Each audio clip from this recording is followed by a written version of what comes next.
Goed, dan gaan we nu naar de promotor. De promotor mag geen enkele appreciatie geven op dit moment, maar mag enkel een vraag stellen. Straks komt hij opnieuw aan het woord, en dan is dat anders.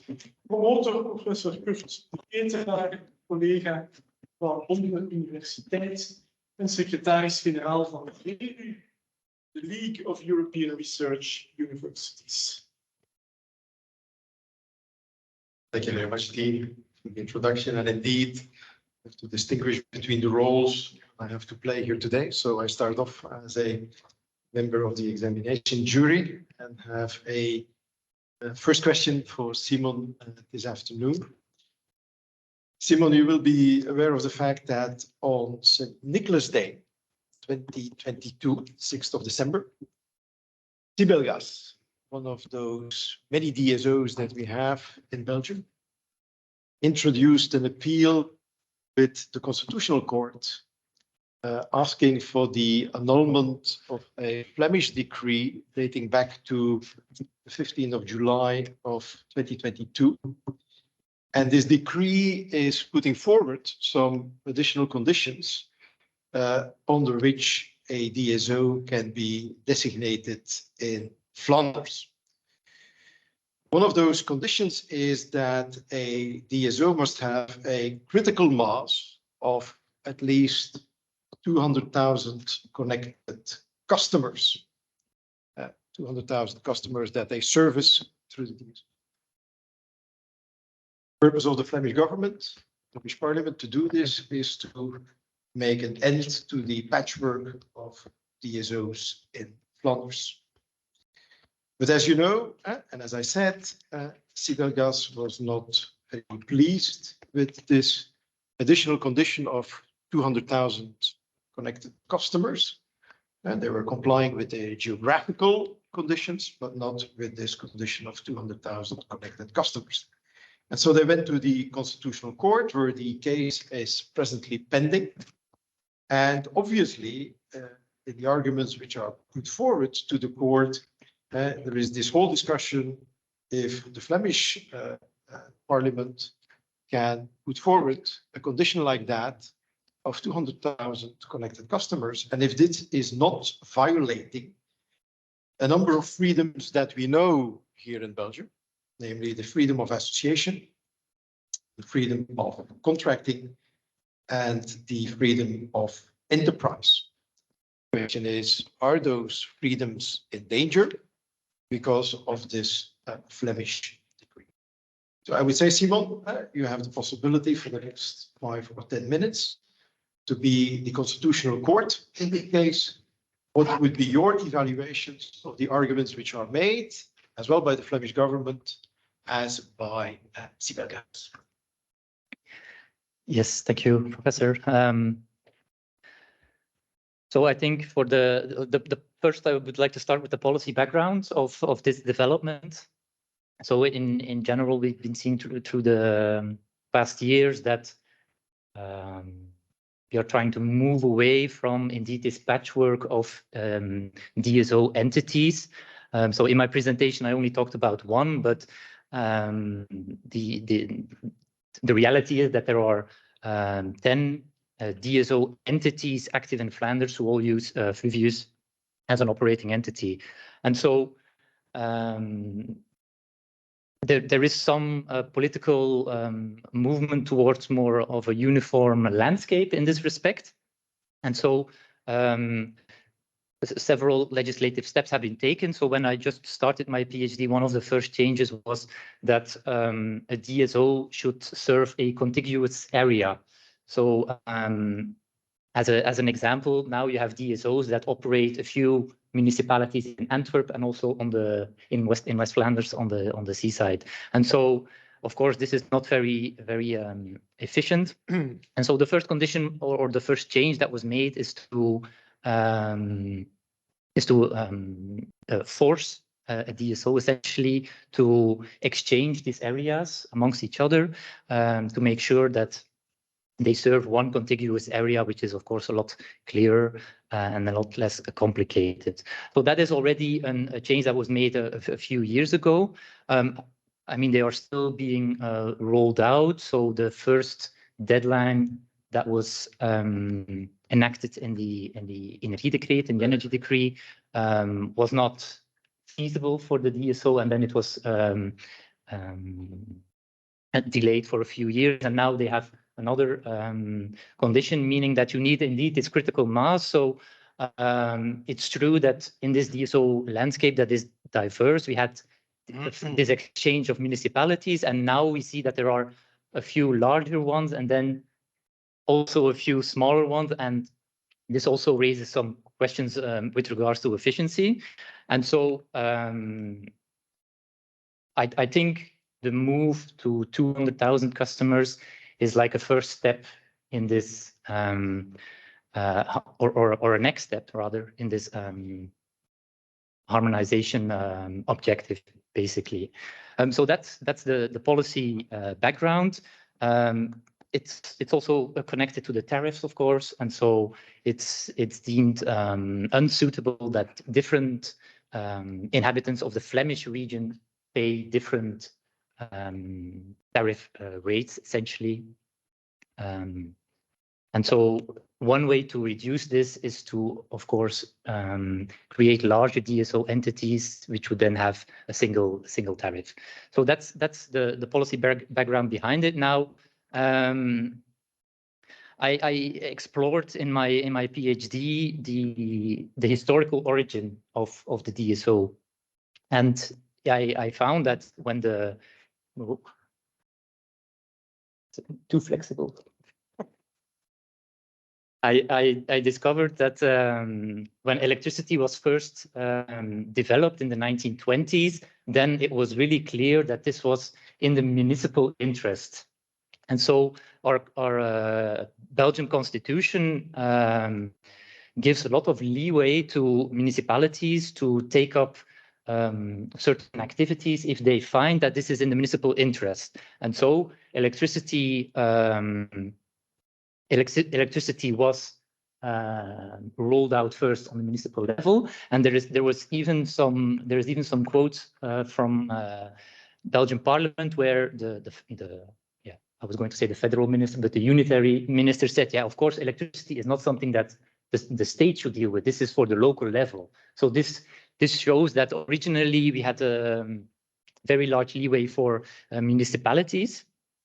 And then in the 1980s, I believe, these municipalities discovered that maybe if they would group their efforts, then they could operate more efficiently. I mean, it makes sense. You could increase your scale. You can have a single administrative entity. So, I mean, the reasoning is sound. But the way this was organized or implemented is really determined by some historical developments, and it's also tangled up with some political considerations. And so it's true that the current landscape that we have is probably not fit for the energy transition that we need.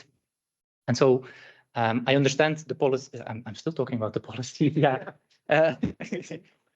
Yeah. So coming to the legal side.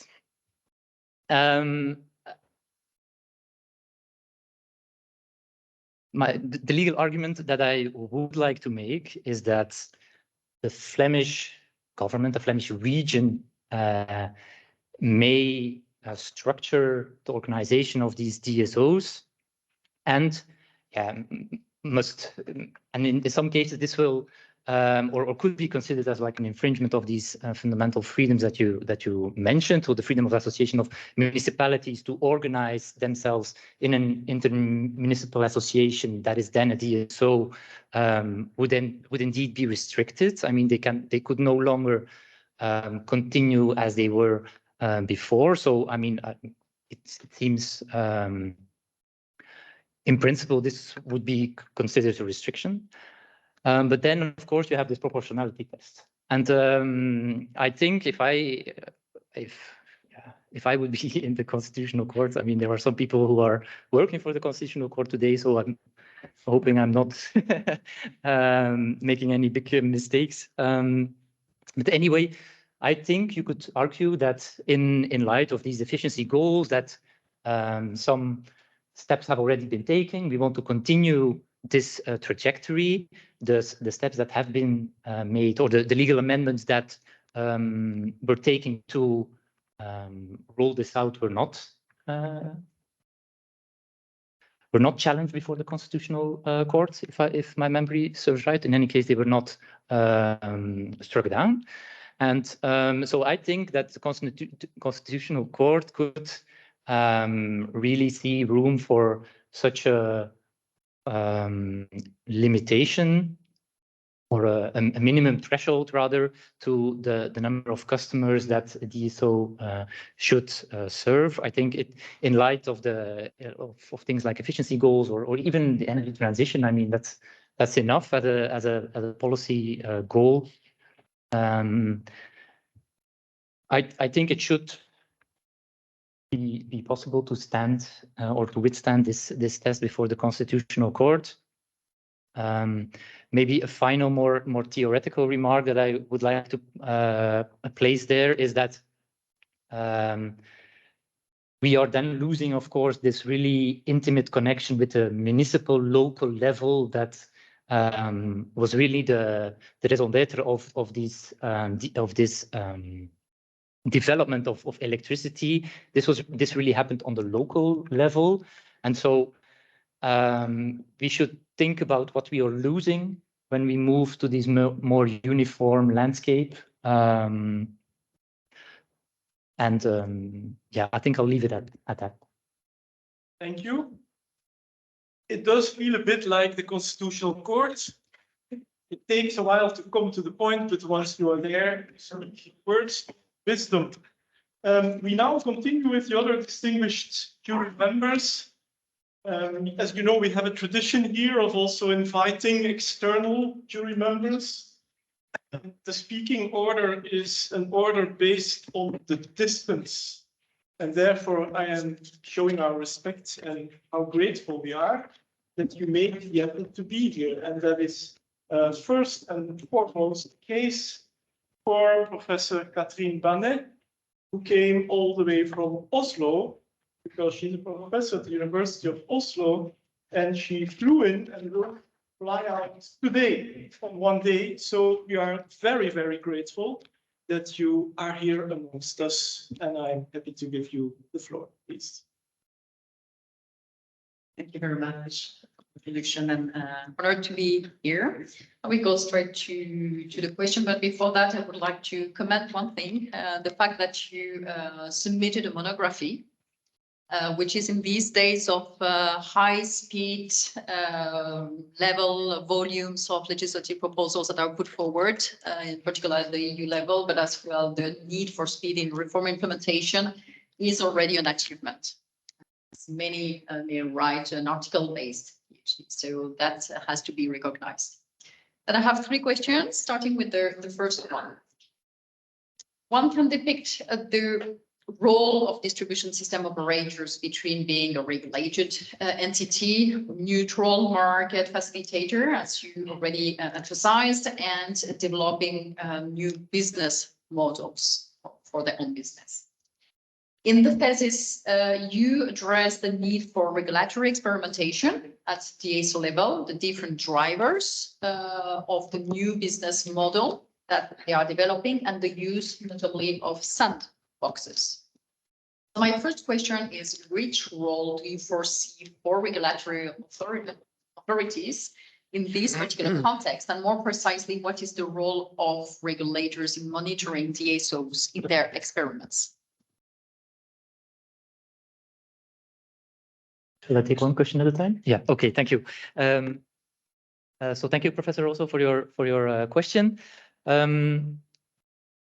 I think the regulator plays an important role. We have seen some examples of different approaches across Europe, and so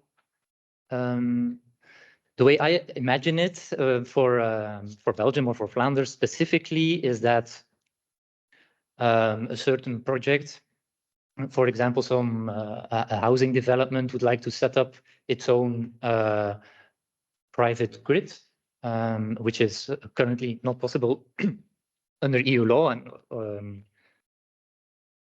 and it's something that I challenge in my thesis. But so here, if you would allow for some experimentation, you could have a procedure in place where this project developer applies with the regulator and clarifies why they cannot comply with the DSO unbundling regime, for example.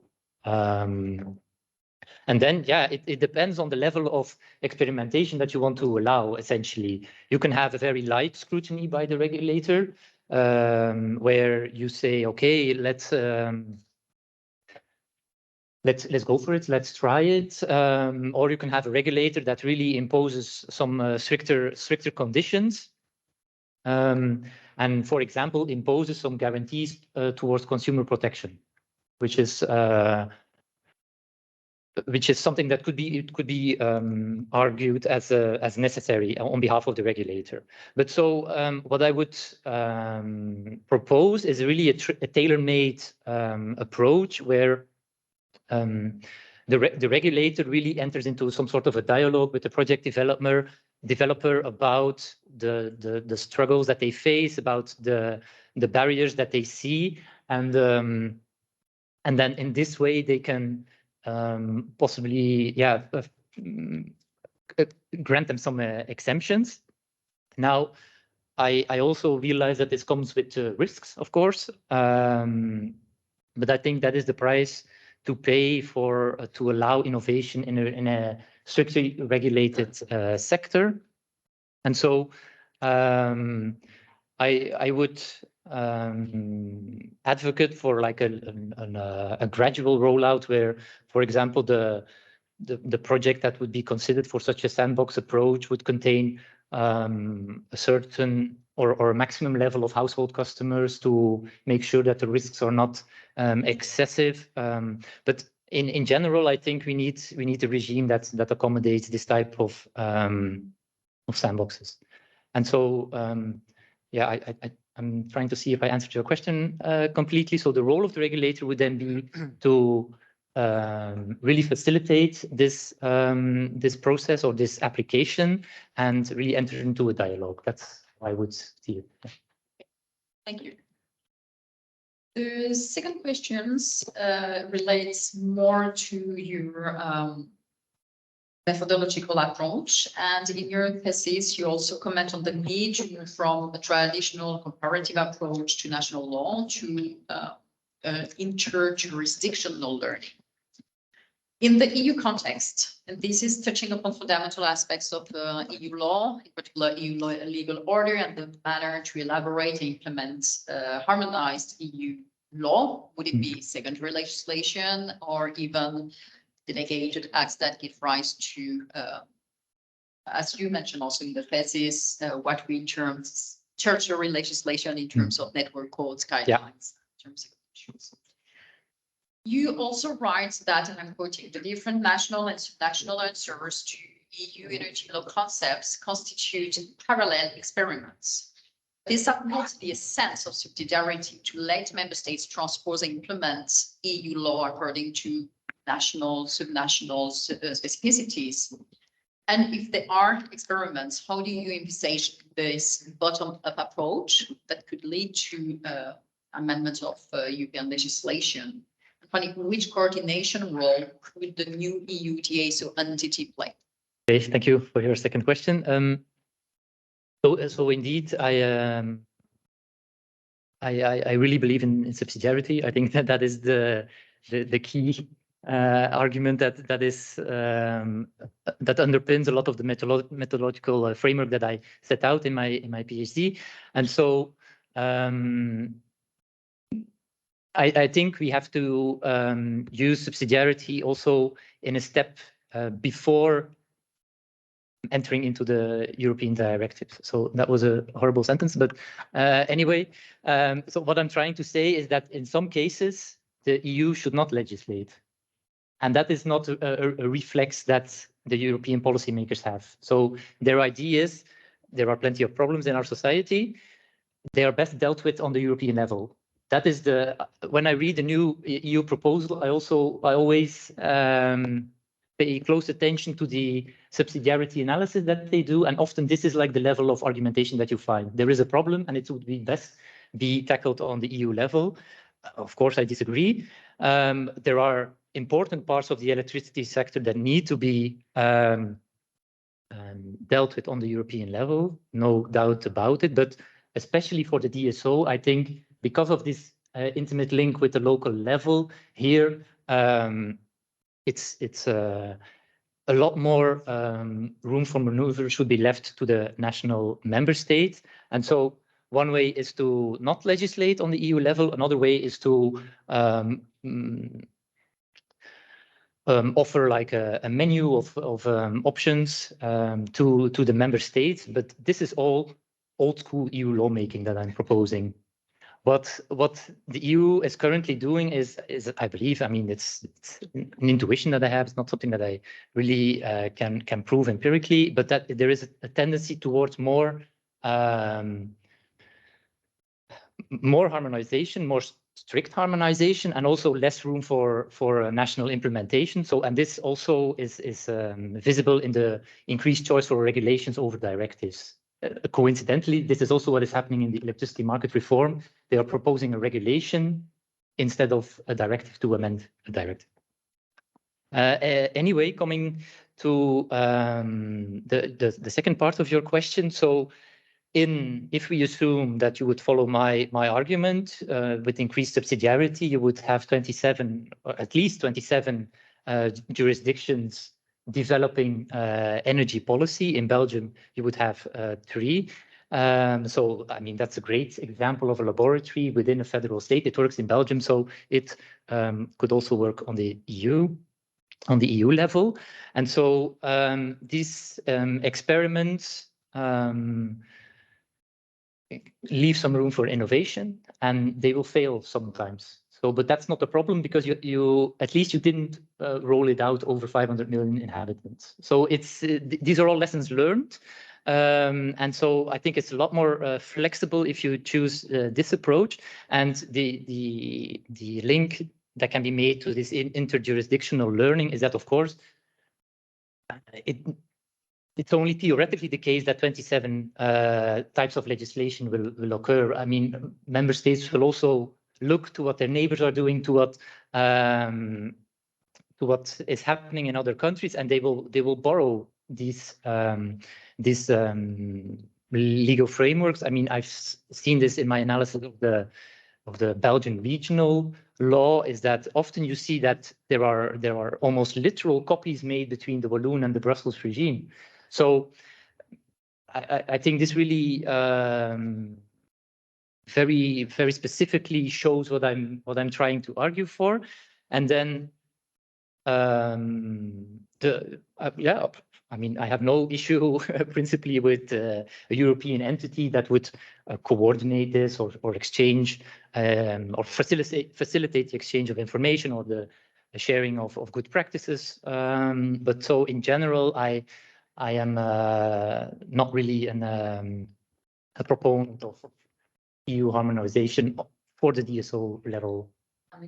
My last question. That is also connected to the previous one. You still staying at the EU energy law level. You refer to your own work. This is on locality. And notably your proposal to define locality as a guiding principle for further legislation.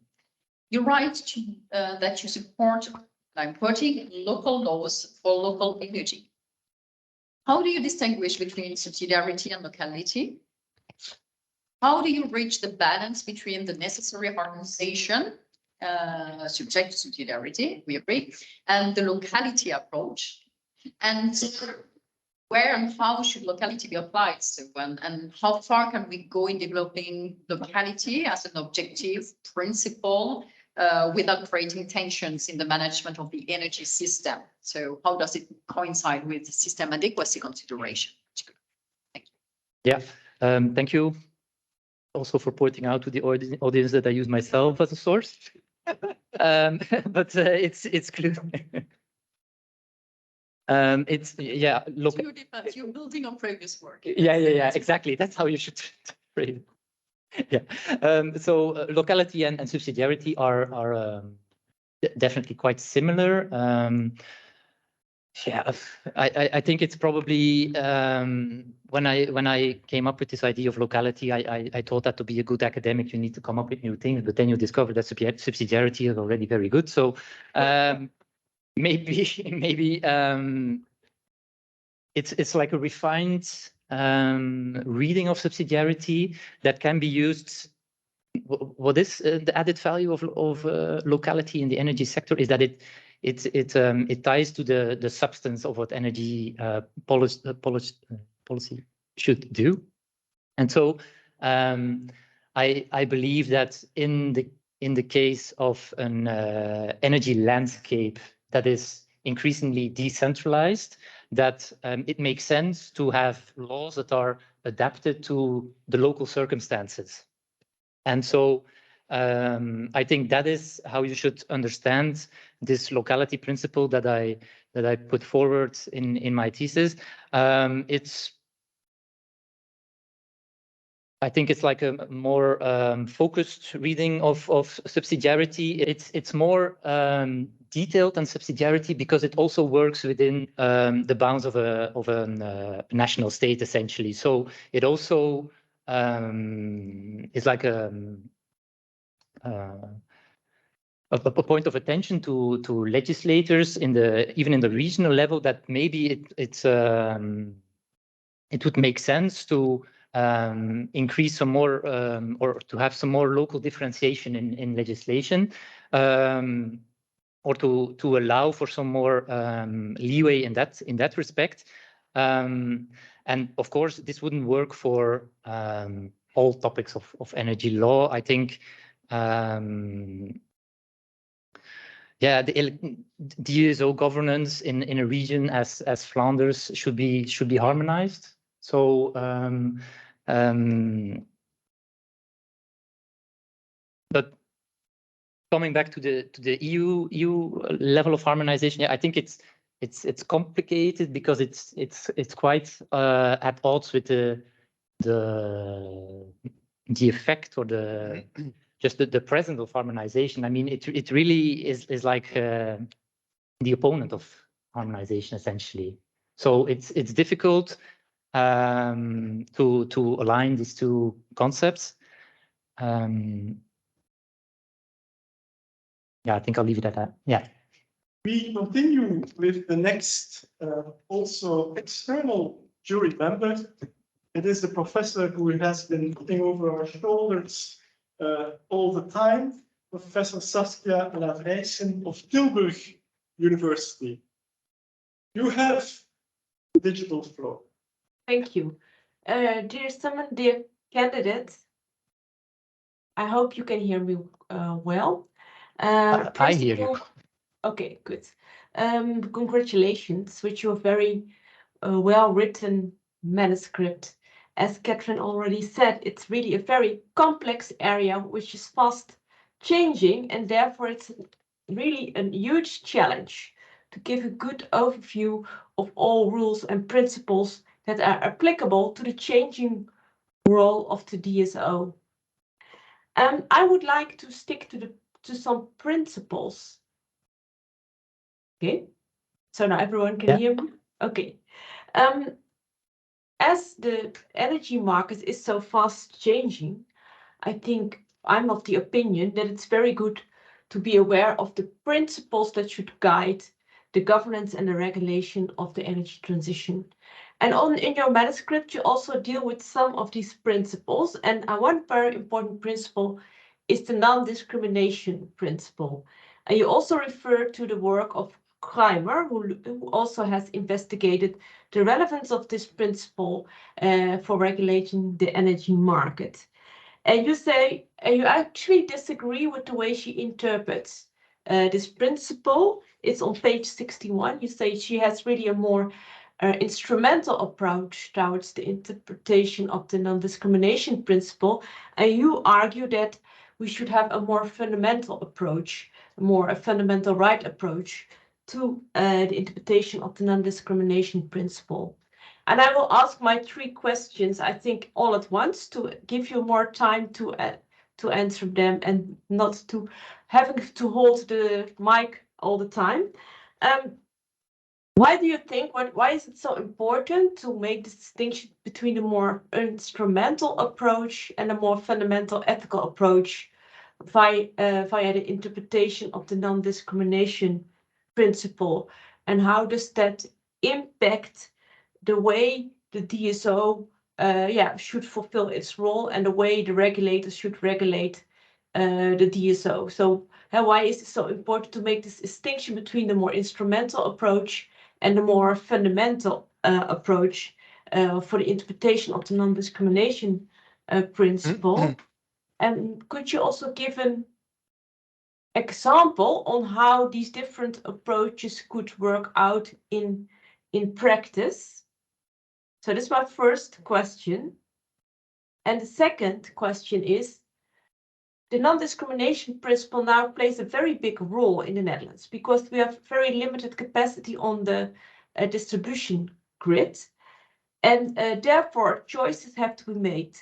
Which users should be connected to the grid first? Which parties should be granted access to the grid and which parties not? And then a lot of people say, yeah, well, here the non-discrimination principle is very important. And if some would have access to the grid and others not, that will be an infringement of the non-discrimination principle. So I would like to hear how can the non-discrimination principle guide here the network operator in making choices? How can they make choices in granting access if there's limited capacity? Very often, the first come, first served principle is applied, but is that then a fair principle? Or are there always also other ways of giving access to users? Because the first come, first served principle can also have very unfair consequences. For instance, that certain households cannot be connected, or that mainly big users can get access to the grid and not other categories. So do you also see, in addition to the first come, first served principle, other ways of allocating the capacity in light of non-discrimination? Is it clear so far? Okay, and then my last... Perfect, thank you. Okay, my last question is, in the Netherlands, we also have big fundamental questions about what should now be the role of the regulator, politics, and the DSO in dealing with the allocation of grid capacity. In principle, EU law says that regulating access to the grid is really the power of the National Regulatory Authority because of the independence principle.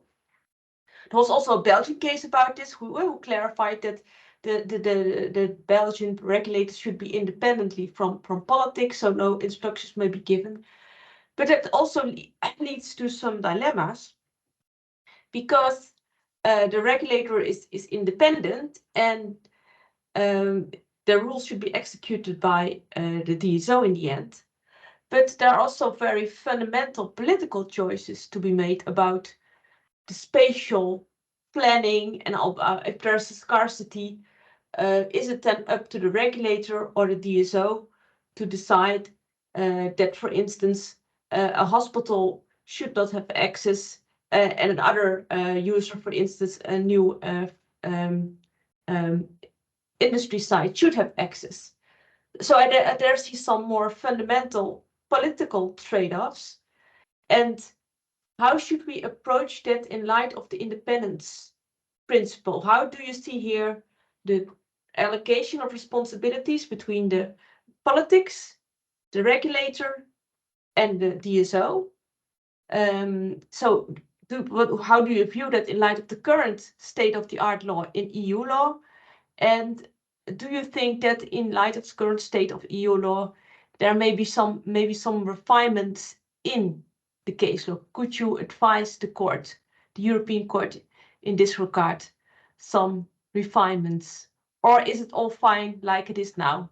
So I understand that there's a lot of questions, but if you need clarifications, I'm happy to give them. Okay, thank you. There is indeed a lot to unpack there, so try to tackle it efficiently. So indeed, the non-discrimination principle is like a really foundational aspect of the way the energy market is organized since the liberalization. And so in order to prevent essentially unfair competition, it is said that the DSO should not discriminate in its interaction with customers and should therefore give them access to or connect them to the grid in the first instance. And so you have these two approaches that I cite in my PhD,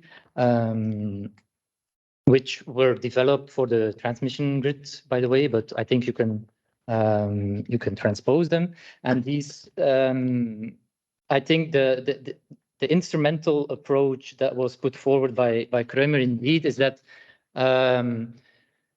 this non-discrimination should only be enforced to the extent necessary to achieve free and real supplier choice.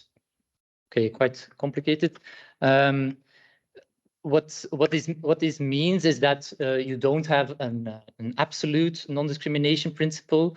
So there is some leeway as long as the goal of liberalization is achieved, and this is this free and real supplier choice. I think that really complicates matters, and it's a lot more manageable to have what I call a hard and fast rule, meaning that there is simply no discrimination, and that the effects are not taken into account. So a really fundamental conception of this non-discrimination principle, meaning that, and I think this really achieves the goals that this principle is or was set out to do.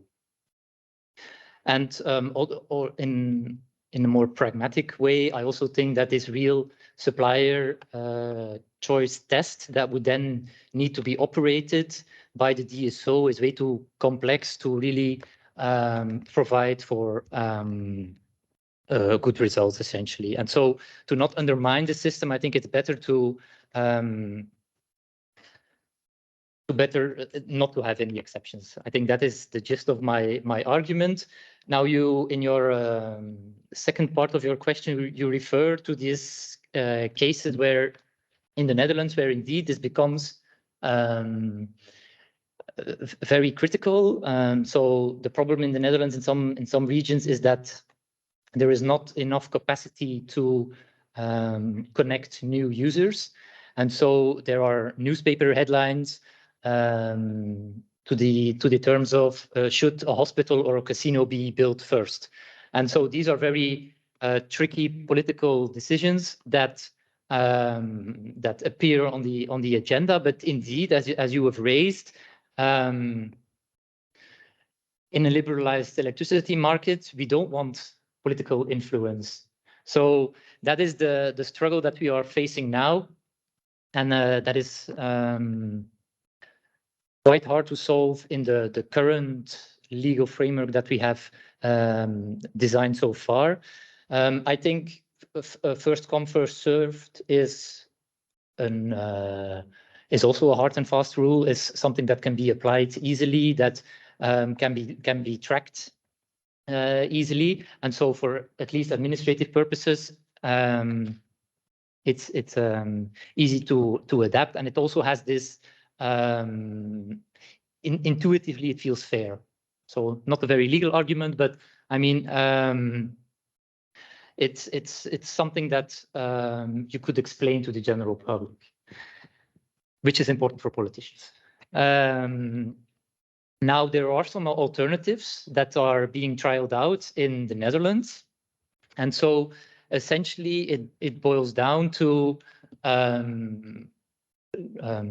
other abbreviations that refer to use it or lose it principle. So if you to make, okay, step back. To make sure that we use the grid infrastructure efficiently, we don't want waste. So we want to make sure that everybody who is paying for a certain amount of grid access needs this amount of grid access and is effectively using it. And so if you have a contract for more a higher volume of grid access and you're not using it in this new approach, you could then lose it, and this would then free up some more capacity on the grid, which would then could be given to new projects, essentially. There is also, I mean, from a more theoretical perspective, if you are dealing with scarce goods, then the market is best at allocating this. So, I mean, that's it's maybe a strong assumption, but maybe we can think about also something that is that I learned from looking at the Dutch case is you have these tenders where you can bid on essentially you can give a price to what this connection is worth to you. So then you have this market mechanism that is really entering into this discussion, and so. Okay, it's then you're also putting all responsibility towards the market, and that's perhaps not something that is politically really interesting or something that they would want, but it could, in theory, ensure that these resources are allocated more efficiently. And so in but yeah, what this means is that you don't abandon the non-discrimination principle, but in cases where there is congestion, so that not everybody can get what they want, then you need to come up with other mechanisms to allocate this. And so I think in the Dutch case, because they are faced with these concrete issues already, it was interesting to look at it, and so it's really a lesson that we should learn for Flanders as well, for Belgium in general. And so having a more market-based approach to connection and access is something that I find appealing in theory. So I have not developed it completely. But so, I mean, it's an interesting avenue for further research. And so I think I have already hinted at the role of politics in this case. I don't think this is the way we have organized society in Belgium or the Netherlands, where government would decide whether a hospital or a casino should be built. I mean, of course, it raises valid concerns about priorities that you put in place as a society, but I think we have other mechanisms to deal with it that would be less disruptive for the market model that we have put in place. And so, yeah, the role of the regulator in that, so the DSO would then apply these mechanisms that I have hinted at, a more market-based approach, and then the regulator would conduct scrutiny over, make sure that this occurs in compliance with the law, essentially. So yeah, I think I've mixed the answer to all your questions, but yeah, I'll leave it at that. So I have two questions at this time. I start with one. Your case analysis, your case study of private energy law, trading. So you know about EU law, EU energy law, personal scope. So in three, both public law and private law is struggling with this switch from passive consumer user of energy to producer of energy. So you look at EU law, energy law, you look at taxonomy that is being given also in the literature, different classifications of how peer-to-peer trading should be understood, what criteria can be used to then determine what should be the personal scope. We then turn to consumer law, where we also struggle with how do you define a consumer that sells energy. What can we learn from energy law? Consumer, can we learn something? Or classification. Well, you have as a conclusion, so I'd like to elaborate a bit. We say the notion of peer is misleading with regards to its consequences. It's not a very helpful concept. So can you explore this a bit more depth and what can people learn from energy? Yeah. Okay. Thank you, Professor, for your question.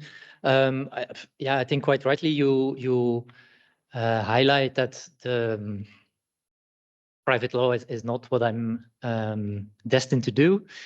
So, to put it bluntly, but in any case, I did my best to raise some issues there, and indeed, it was interesting to see that that in consumer law we have this same struggle, meaning.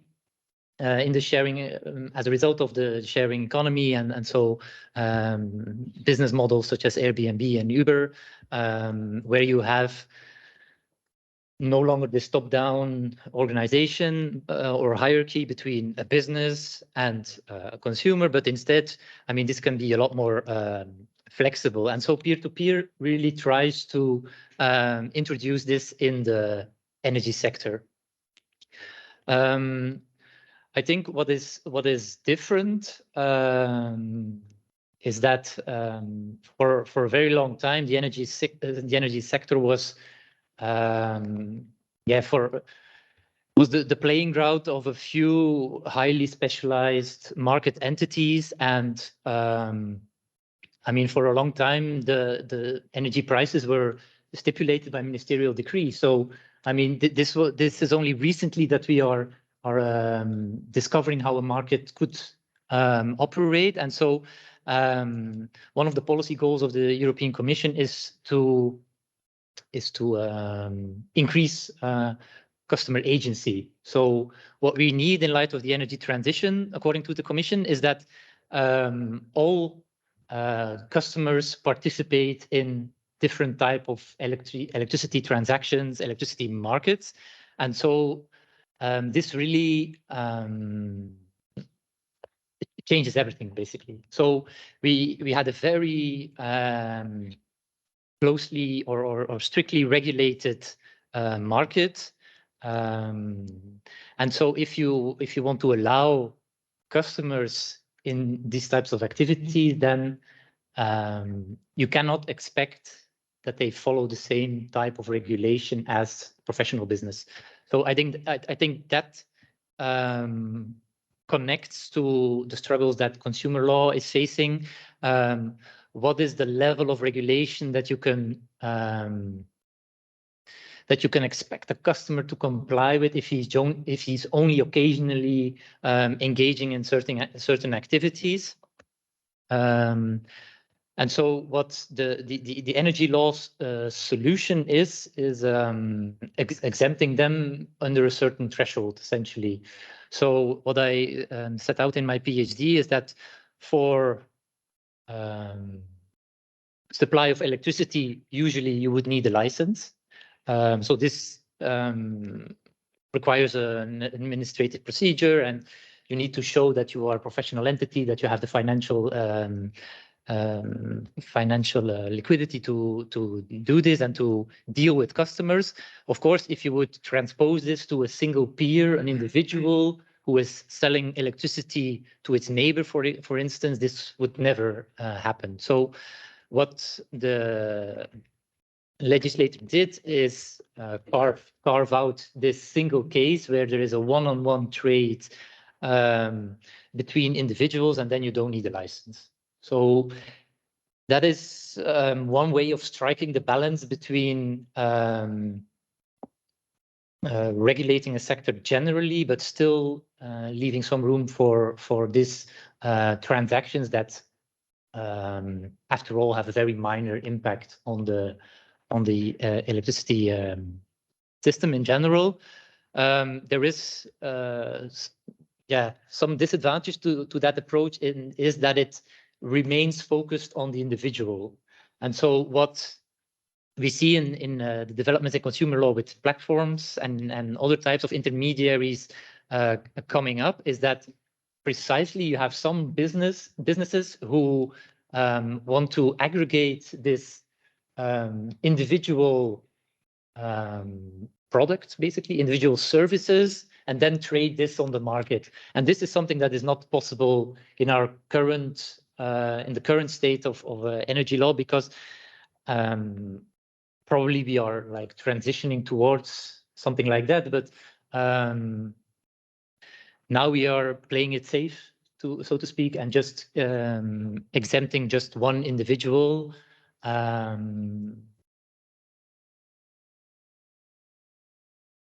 Yeah, I think that is it's not something that consumer law can learn from energy law. It's like, don't go there, essentially, because so it's a negative lesson. And yeah, I think I'll leave it at that. You also touched upon the whole servitization evolution and also energy as a service, not only energy being sold, but also additional services, or even going further, just the result that you can provide or guaranteed to the customer. We analyze the qualification under Belgian law and Dutch law of fixed contracts, of mixed contracts. And you conclude that the as a service providing of energy, it's not really a problem. It doesn't put the traditional distinctions sale and service contracts under stress. At the same time, you talk about different theories that could be used for mixed contracts, and you also come to the conclusion that whether absorption is used or accumulation, sometimes situational events, that then kind of rings the alarm bell to me, like legal certainty and the different rules that apply under sales contracts and the lack of mandatory rules for service contracts. The book 7 is under review at the moment of the civil code.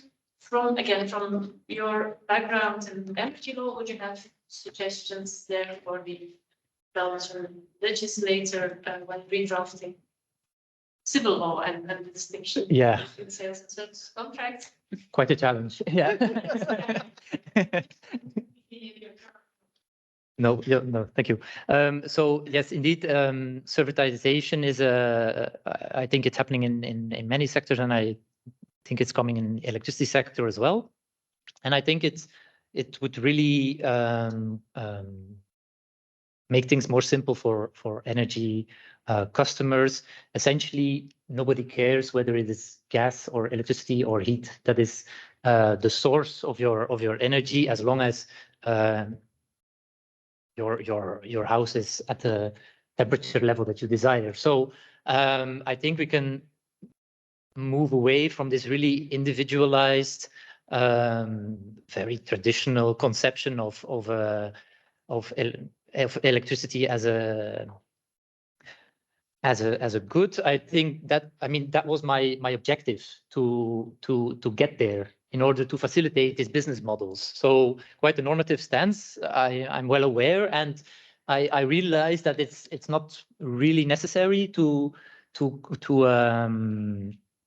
qualify energy as a or to start from like a tabula rasa approach and re-qualify it really strictly as a service. So I think we can just keep working for now with this mixed approach where, yes, indeed, the energy source that you acquire is considered a good, and then you can add other services to it to have this mixed contract. But yeah, I think in the future we can also move away from this and just have an energy as a service contract, which is already in more a B2B setting is more common, of course. You have, for example, Philips that offers the light as a service. I mean, you are of course well aware of all this, but so I think this could really simplify matters, and then we would need if I would hold the pen for the reform of the civil code, you could just write that energy is a service essentially. So I mean, maybe too easy as a solution. Of course, this I understand that you say that then this would create some problems because the level of consumer protection is not the same for services as it is for goods. But I mean, there also you can have some legislative interventions that can be put in place. So what it boils down to, the traditional conception that we have of electricity as a good is probably connected to these consumer protection objectives, indeed. But private law is sufficiently flexible to deal with this, and so I think energy as a service could really emerge even under the current legal regime. So I think in this respect, the need for like a very fundamental reform is quite limited. I mean, it would be nice to have some clarity, because maybe that's a related point that I just want to make to conclude, is that there are a lot of other energy services that there are a lot of them in general, and a few of them I discuss in my PhD. And here it's a lot clearer that these are services. And so just for the coherence of the landscape, I'd say it would be nice to have electricity or energy in general as a service. But I mean, this is just for the like theoretical soundness more than really responding to a societal need, I think. As a faculty, we made the deliberate choice to appoint a full-time professor for sustainability and the law, and she is the last speaker to ask questions.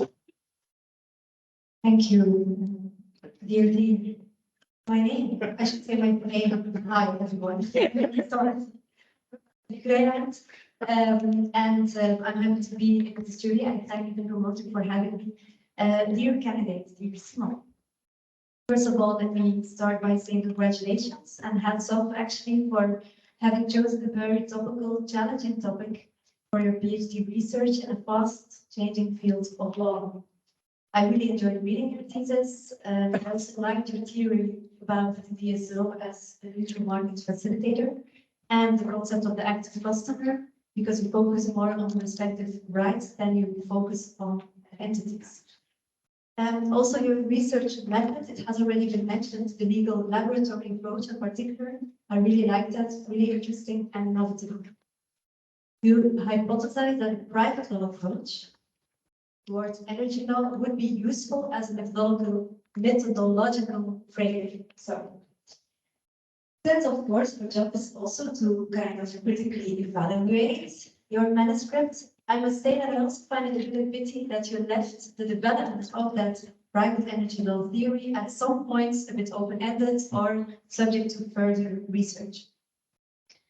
In my opinion, there was maybe more to gain by elaborating a little bit further on some aspects of private law as you see it, because I do know that you do have some opinion on that. And your thesis is also rather short, but of course, I would say in normal circumstances, today is of course a special day, and I can imagine that you're also quite nervous, but in normal circumstances, for people who know Simon, this will not come as a surprise that the PhD is quite short, because of course, Simon never uses a long sentence, and a short one can be. And that is actually at the same time one of your strengths. You, as a researcher, know how to write and speak concisely to the point. That being said, the application of your theory to a specific case is the first point that I would like to challenge you on.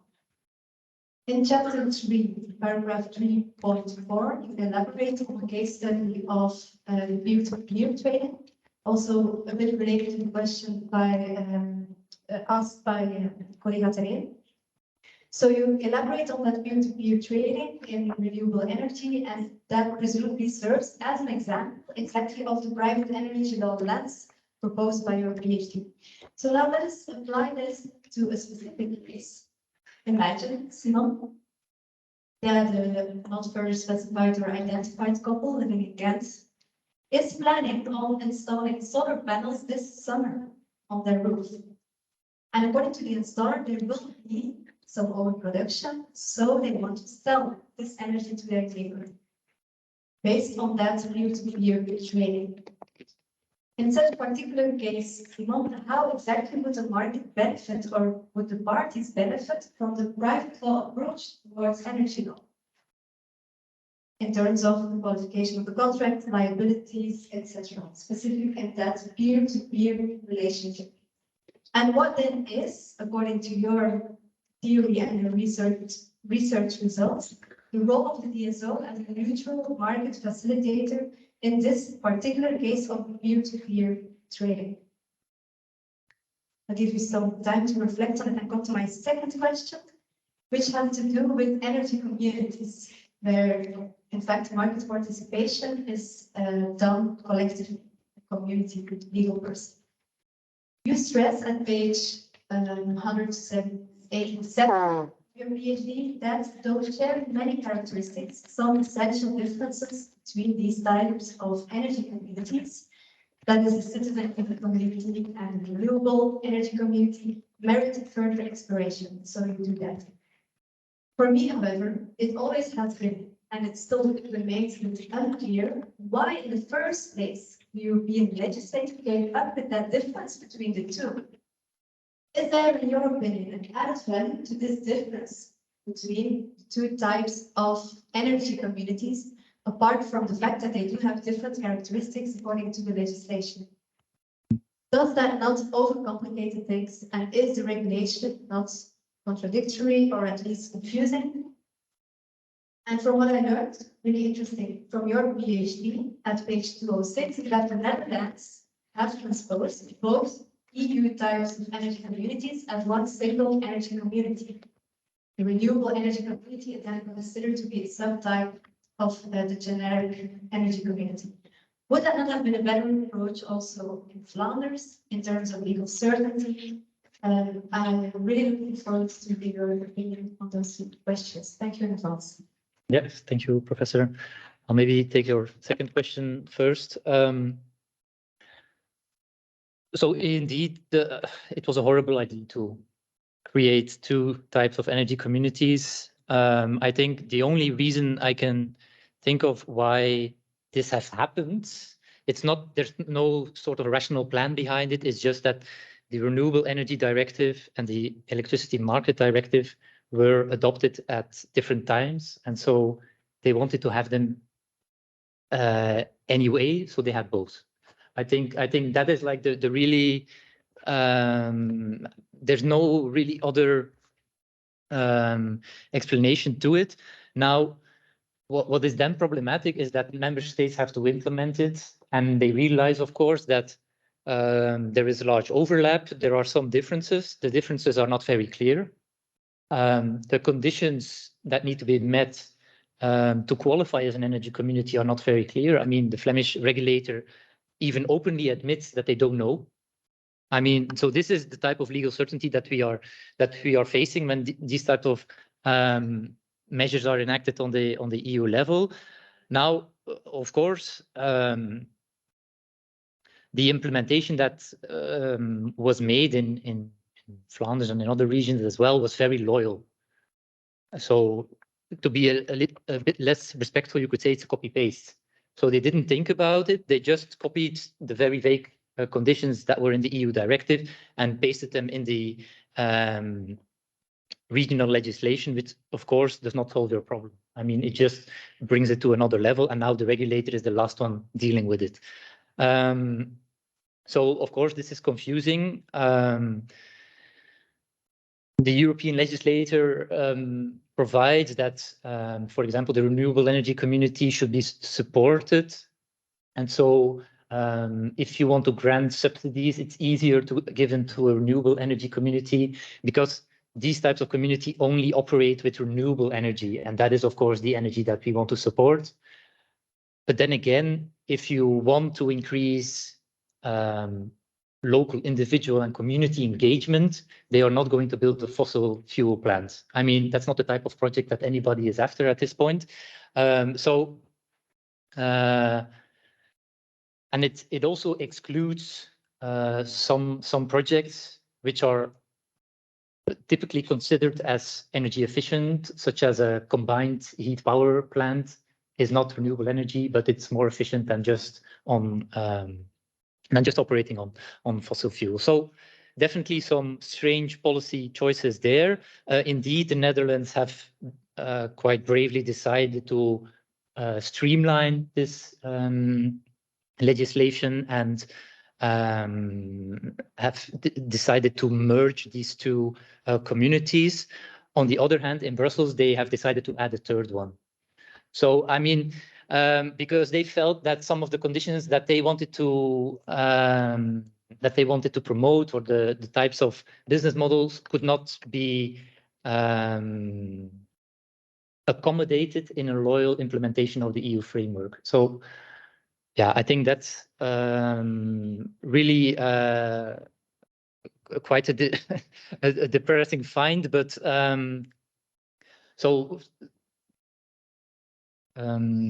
yeah, definitely, if the EU legislator is not clear enough, then you should take your responsibility as a member state and say, yeah, we are not going to implement this. I mean, or not to the extent that you would like, because it's just going to be completely unmanageable. We can, I believe there is room within EU law for a loyal implementation of the directive, achieving its goals without having these lofty criteria that nobody really understands what is meant. So yeah, that's for the first or the second question.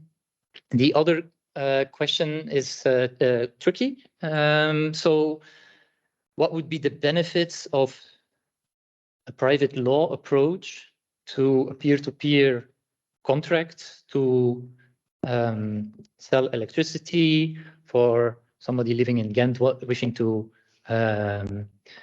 sell the excess supply that they have? So I think the one benefit is that customers or the general public is aware of how private law works. I mean, I don't mean the theoretical details of it, but it's something that they engage in on a day-to-day basis. And so if we could take the lessons from private law and transpose them to energy law, then you could sell electricity with the same ease as going to a supermarket and buying food, essentially. So that is, I think, the benefit of the approach that I put forward. But I realize that for that couple, it's okay. Maybe go back. The couple, okay, maybe this couple knows that there is a difference between public and private law, but in generally, the general public does not really care whether I have developed a private law approach to energy law, as long as they can sell their electricity. So it should also not be exaggerated. I think it's supposed to be more related to like the day-to-day interactions that customers are already used to, and it's also like a warning for legislators to avoid building an immense sectoral framework on this type of to regulate these transactions, because as I've seen in the Dutch case again, is that they, to implement very innovative concepts in the energy sector, they just refer to the common law that is already already known, that is well developed, that is also flexible enough to deal with this. So I think that is the benefit of my approach. And then the role of the DSO should be to facilitate this again and to make sure that the administrative burdens are really reduced to a minimum. And so there, like in my vision, there should be like a website where you can just fill out the name of the person you want to share electricity with, and that's it, essentially. So, I mean, that is the role of the DSO, is really to enable this, to push this forward, and that is not what is happening now. The DSO, so in Flanders reviews, is really reluctant to implement this. The legal framework is also very, very strict. So, I mean, it should improvements should be made on both sides. So it's not only the responsibility of the DSO, they can only work in this legal framework that they have. But I mean, I think there is room for simplification and really bringing this out to like the mainstream public.